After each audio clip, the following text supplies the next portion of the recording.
In this video, we are going to be talking about credit freezes or security freezes, both the same thing. And this is actually a response to a request from a good friend of mine. So shout out to Leo Layton for requesting this topic. So getting right into it, a credit freeze is just a tool that people can use to protect themselves against credit fraud. So what it basically means is that if you instill a credit freeze on your credit reports, then a lender or maybe other creditors or people that can't access your credit reports or credit files. And this obviously will make it impossible for anyone else, including yourself, to get approved for new credit. And before I continue, I want to mention that Fairway is not a registered or licensed credit management service provider. So all this information I just did on my own research and just putting it out there. So what to know before you freeze your credit. So a few things that we're going to need to consider here. We want to make sure that we understand the process, and it's pretty straightforward. You're just going to have to deal with each of the three major credit bureaus respectively. And again, those are Experian, Equifax, TransUnion, and they require individual requests. So be sure to go through each one of them if you want to freeze your credit. You will need to verify your identity. So just prepare documentation that you'll need. And like obviously examples of that would be Social Security, photo ID, proof of residence, and things like that. And reversing the freeze, otherwise known as thawing, will also just require the same process. So be prepared for that. And freezing your credit is free. There's no charge involved. It's free to freeze or thaw your credit. And that was because of the federal law that was put into effect on September 21st of 2018. So each of the three companies will do it for free.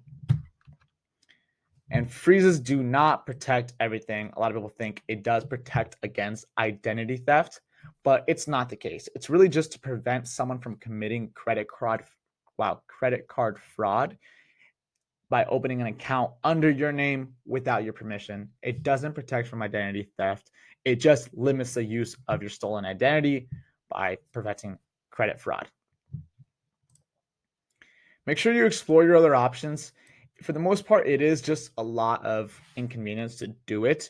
If you've never actually been victimized of credit card fraud or anything like that, a fraud alert could just be sufficient in your case. What that basically does, if you set a fraud alert, is that it will alert lenders and other creditors to make sure they go through extra steps to verify that the applicant is really you that is applying for the credit. So you still have access to credit. It's just going to provide some extra preventative measures, and it's not a full credit freeze. And so something like a fraud alert will last up to 1 year, and an extended fraud alert can last up to 7 years. Expect credit delays. So if you are going to freeze your credit, there could be delays or problems if you do need quick access to any of your credit files. So it's not going to affect you when trying to rent an apartment or applying for insurance or a job, but just remember, regardless of what you do, plan ahead. Just know that you need to unfreeze your credit to really do things like applying for a credit card, loan, and such things like that. So quick list of pros and cons to kind of summarize things here. Pros: it reduces the ability for someone to create a fraudulent credit account in your name. That's the basic function of a credit freeze. It prevents anyone from accessing your credit files. So that obviously will give you some peace of mind with avoiding that credit card fraud.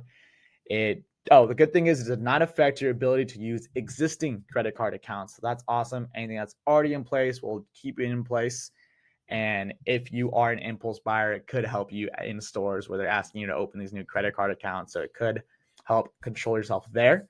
And credit freezes last indefinitely in most states. So that's the difference between fraud alerts and credit freezes. Credit freezes are indefinite in most states. And fraud alerts, again, can last between 1 and 7 years, depending on the type.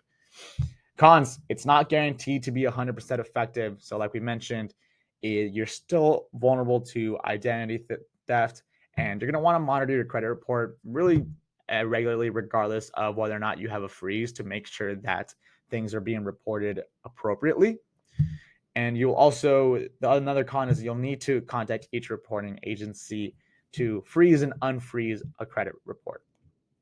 And then again, like we mentioned before, plan ahead if you're going to be opening a new credit account. If your credit is frozen, it's going to cause delays or problems if you don't do so. So for the most part, honestly, it's really more just of a convenience thing to freeze your credit and not freeze your credit. It does help add some extra protective layers, but as far as difficulties, again, it's mostly convenience. It's free, so it's a great option for you if you want to look into that. So here's some helpful resources. I'll post the links to do it below. But again, the 3 different credit bureaus you'll need to request the credit freeze from. You can do it online or by phone. And I use these websites for conducting my research here. So I'll put those links in there below if you want to read a little more into it. And of course, if you have any questions or you yourself want to hear on any other topics that you want me to make a video on, then please let me know, folks. Then, as always, please like and subscribe, and have a great one.